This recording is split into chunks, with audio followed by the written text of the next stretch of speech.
Hello and welcome to the latest episode of the Good Dram Show with me, Chris Goodron. Right, this evening, what do I fancy doing this evening? Well, I thought it might be interesting to look at another distillery that's not particularly well known, a little bit obscure, I guess, if the truth be known.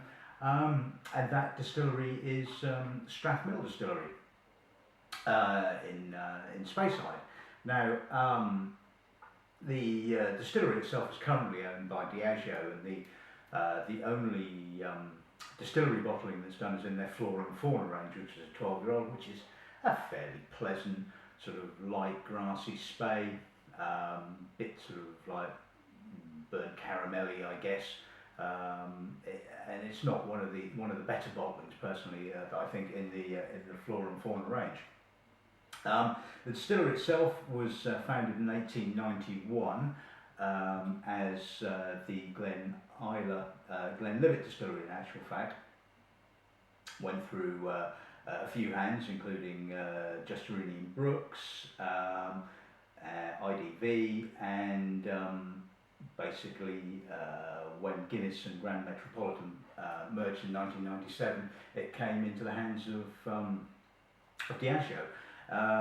Its main purpose in life is supplying malt that goes into the J&B blend, Justerini & Brooks blend, and you know, it pumps out not a huge amount, but sort of according to the book, 2.3 million litres of alcohol per year. And the late Michael Jackson once described sort of Strathmill as the orange muscat of the whisky world, and having tasted a few bottlings from the distillery, I think he was pretty much right, in actual fact. I mean, it does have a tendency to have a really nice, rich, juicy orange perfume. Some that I've tasted have been very, very perfumed, others not quite so perfumed, and but they have this kind of common theme of a really luscious orange character, and it's, you know, it's a lovely malt at the end of the day. So anyway, shall I introduce the range then? Your heart burns tomorrow, my soul burns below. Right, check the notebook. Okay, so I've got 4 independent bottlings of Strathmill. I don't appear to have a sample left anymore of the Flora and Fauna bottling, so yeah, unfortunately we can't taste that one. Most of the independent bottlings I tend to come across tend to have quite a bit of age to them, and these are certainly no exception. So this evening we'll be starting off with this bottling, which is bottled by Duratray. It was distilled in 1991, bottled in 2009, so it's an 18-year-old. Now, this particular sample came to me at 55.9%, but when it was actually finally bottled by Duratray, they opted to bottle it at 46%. So we'll take a look at that. This one here is a sample of Strathmill from Raymond Armstrong, bottled for the Bladnoch Forum. This was distilled in 1990, bottled in May of 2012, and is 22 years old. And if you want to know these things, the cask number is 2690, and yeah, can't remember what the ABV of that is, so I'll have to look that up in between takes. So when we get to that, I'll find out what the ABV was. I think it was something like 52 or something like that, but anyway. Third in the tasting is another sample from Duratray. This time, this particular one was distilled in 1976, bottled in May of last year, so it makes it sort of a 35-year-old, and this was bottled at its natural strength of 44%. And finally, this one. This is a sample from Douglas Laing from the Old Malt Cask range, distilled in 1974. 5. Was bottled in July of 2011, so it's a 36-year-old. Again, bottled in its natural cask strength of 44.1. So hopefully this should be quite an interesting tasting. As far as I'm aware, we don't actually currently have any Strathmill in stock, so apologies for those that want to taste along with me, but these are all archived bottlings, so best crack on then, I guess. I cross you, I break you, if you want me, I feed you. Right, okay, so starting with the 18-year-old from Duratray. This was, like I said, the sample came to me at 55.9%, but was originally bottled at 46, so it should be enough to put a little drop of water with it to see what happens to it. So let's see what the nose gives us then, shall we?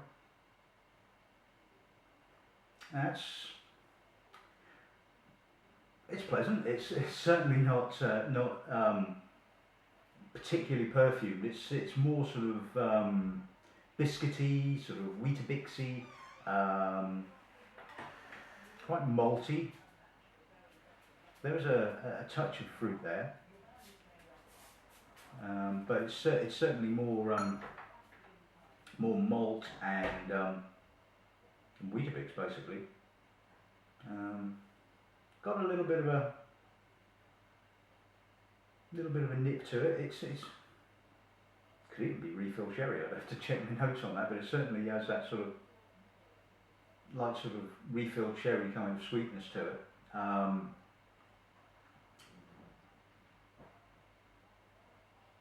Yeah, it's a little bit sort of spirity, but nothing terribly too much. Like I said, it's not really kind of showing its real orangey character.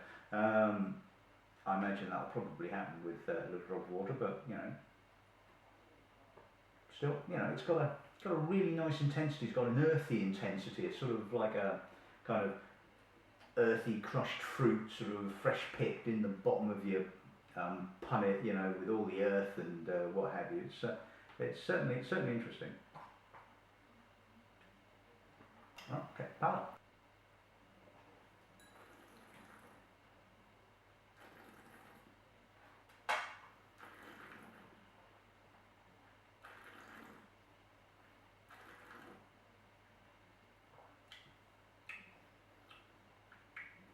Quite intense, quite alcoholic.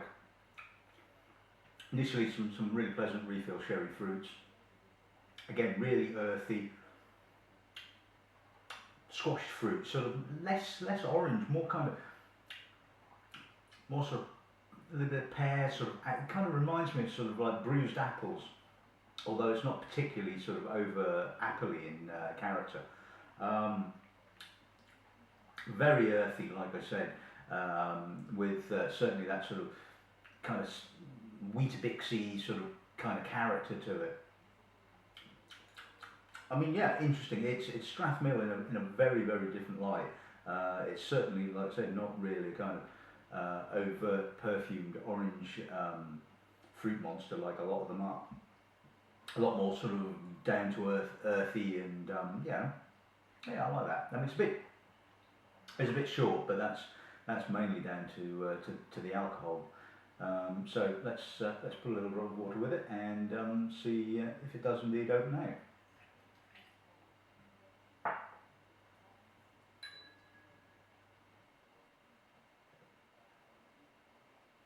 It's not really opened out, it has to be said. It's got quite oily now, sort of a little bit of sort of linseed. Sort of, it's got a bit of orange character, sort of very pithy. Yeah, it's getting a little bit more aromatic, certainly by sort of aerating it. I mean, like I said, I mean, it's really interesting. I mean, it's got some pleasant fruit.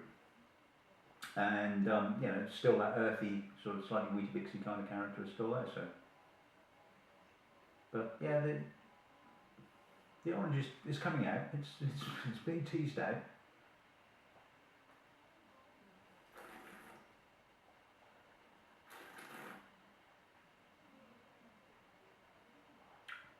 Yeah, that's better. A little bit sweet now, a bit of crystallised sugar, but I'm getting a bit of oak bitterness now. It kind of initially was very sort of light and sort of succulently juicy for a fraction of a second before I got the sort of sugar coming in, and then in came the oak and really bitted out the finish. Yeah, interesting. Can't remember if I stocked it or not, but you know, like I said, Strathmill in a slightly more sort of earthy, maybe natural kind of character. So yeah, not too bad.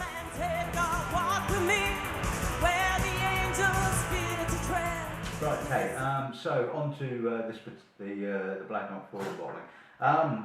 I did have a look on my WordPress blog, where incidentally you can find all my tasting notes for this evening's whiskies, and I don't appear to have made a note of the ABV, so a bit of a mystery, that one. So anyway, aside from that, for those of you who like to know, the 18-year-old Duratray bottling, the cask number was 4123. But anyway, back to this particular one then. Let's see what the nose gives us then, shall we?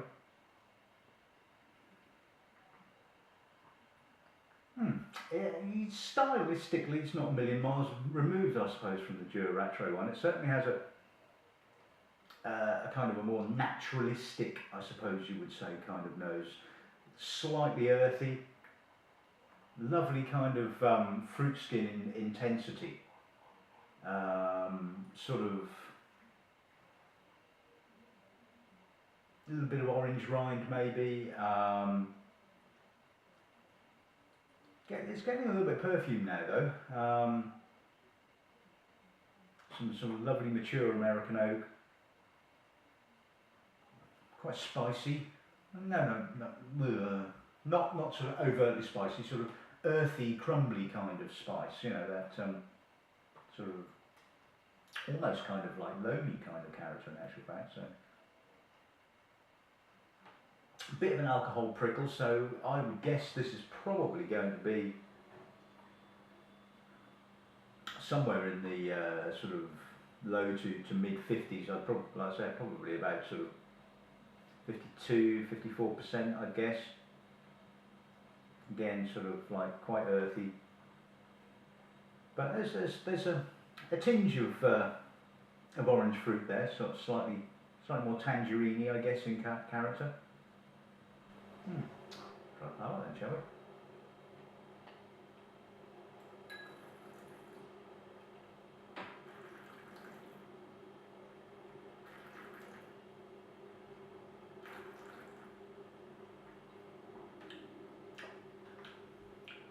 Quite creamy, well, lightly creamy. Very earthy, again sort of like a really naturalistic kind of feel to the fruit, very crushed fruit, a little bit of satsuma, a lot more earth. Again, we're not talking voluptuously fruity, we're not talking hugely aromatic. Again, sort of the alcohol is deadening it somewhat. Dries out the end quite an awful lot, and it's certainly not what you'd call an effusive bottling, certainly not at its cask strength. So let's see what adding a little bit of water does. See if that releases some of the aromatics, shall we?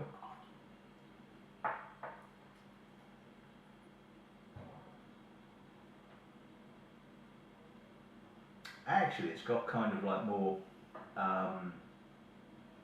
There's more of that kind of fruit skin intensity. It's sort of almost sort of like a Sauvignon Blanc, kind of not quite gooseberry, but sort of in that sort of ballpark of aromas. Very sort of very herbally, very nettly now. Real sort of let's say fruit skin pungency to it. A little bit more orange now. Sort of, but it's kind of lighter, a little bit more sort of sweeter, more sort of satsuma-y, I guess you'd say. It's got Again, it's got quite straw-like. Again, sort of, I guess the comparisons with sort of Sauvignon Blanc are very apt. Sort of, you can imagine sort of, you know, slightly bruised oranges or satsumas on a bed of straw, I guess. I think that would pretty much sum this nose up, actually.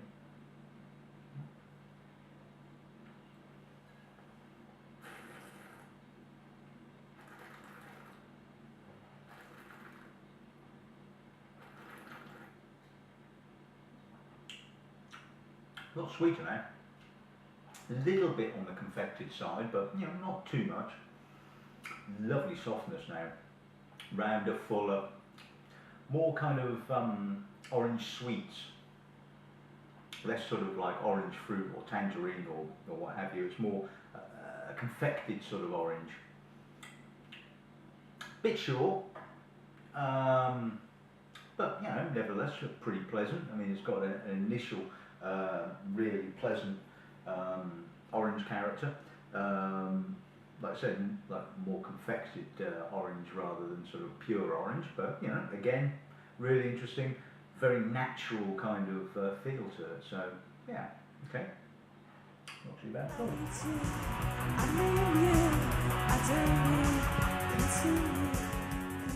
Right, okay, and on to the 1976 distilled Strathmill. Cask number, for those of you that like to know these things, is 1125, bottled at 44%, so no need for water with this particular one. Right, okay, let's see what this one gives us then, shall we? A lot more fruity, a lot more of that kind of nettly sort of Sauvignon Blanc-y kind of character, real gooseberries, some quite sweet vanilla oak. It's kind of up the ante, shall we say. It's quite perfumed, and it's just getting some luscious fruit, really juicy. Oh, and that honey, we're getting some honey coming through now, a real sort of juicy orange blossom honey. Oh, that's stunningly good. Lovely nose. Really harmonious. And like I said, sort of, you know, absolutely brimming with fruit as this is warming up. Still kind of like has that sort of fruit skin intensity. Again, a real sort of natural aroma. Absolutely beautiful, poised, delicate. I mean, 35 years old, you expect it to be showing a little bit of tiredness. I mean, it's like I said. I mean, it's quite an elegant Speyside whiskey, but again, it just goes to show that you know, some of these sort of more elegant, sort of slightly perfumed Speyside whiskies can age amazingly well. Absolutely gorgeous. Love that. I remember this not being a particularly cheap bottling. How was it bottled? 2009, that's right. Yeah, but this is storming cask, absolutely gorgeous. Right, okay, I'll stop sniffing now and let's taste it.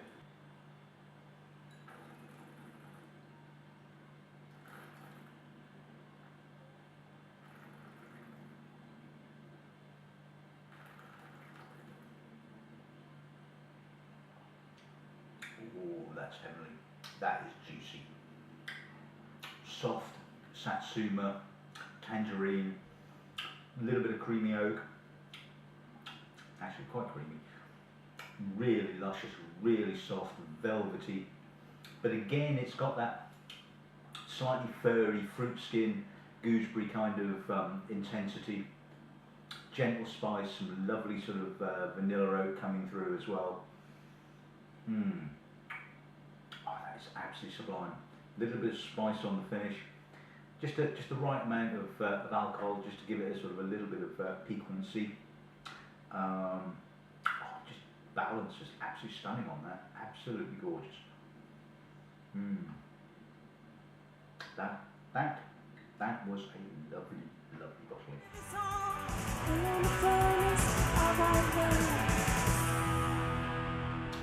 Right, okay, get the hair out of the way. Final bottling then. So this is the Douglas Laing Old Malt Cask bottling.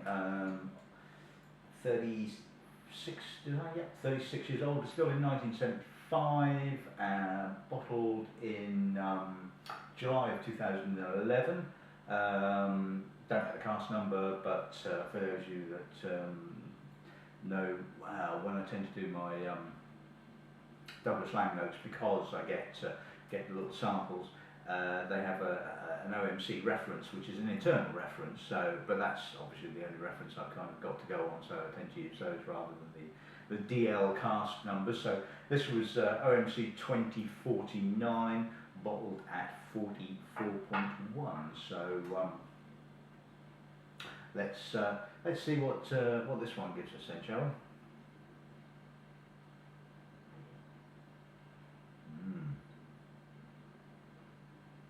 Quite malty, plenty of herbal, tangerine, orange. Oh, that's getting big now. Oh, really spicy.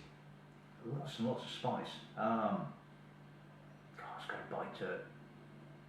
Oh, but that is just wonderfully evocative. Lovely, mature, soft. Yeah, quite a bit of malt. Really juicy, real juice fest, this particular nose. This is sort of pretty much as you'd expect aromatic Strathmill to be like, with a bit of age, of course. Oh, just wonderfully spicy, really deep, lots and lots of character. Creamy, not overtly oaked. But just has that sort of lovely creaminess, and as all of them, certainly not sort of the oak seems to be, whether that's just purely coincidental with these particular 4 bottlings, the oak certainly seems to be quite subservient to the malt, which is nice. Fragrant, juicy, lovely, absolutely stunning nose. Getting a little bit of old wood notes now, a little bit of licorice, slight dusty spice now. It's developing absolutely wonderfully. Just from these few seconds it's been in the glass, but I just gotta show why I love Strathmill. Wonderful stuff, absolutely gorgeous. Anyway, shut up, power.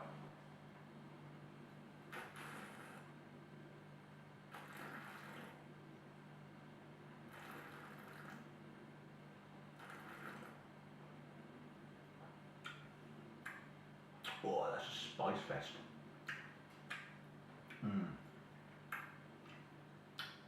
A lot more wood now, hence the sort of spiciness, the sort of like slightly bit of tannin, coffee. That's more up front. I mean, it's still got some lovely fruit to it, but that's all kind of like sitting back, and certainly comes through after all the spicy wood notes. But that's just a really lovely hit. Again, it's got a lovely natural feel to it, sort of, again, a little bit of a sort of fruit skin intensity, but that's a real spice fest. Absolutely gorgeous. Like that. That was good.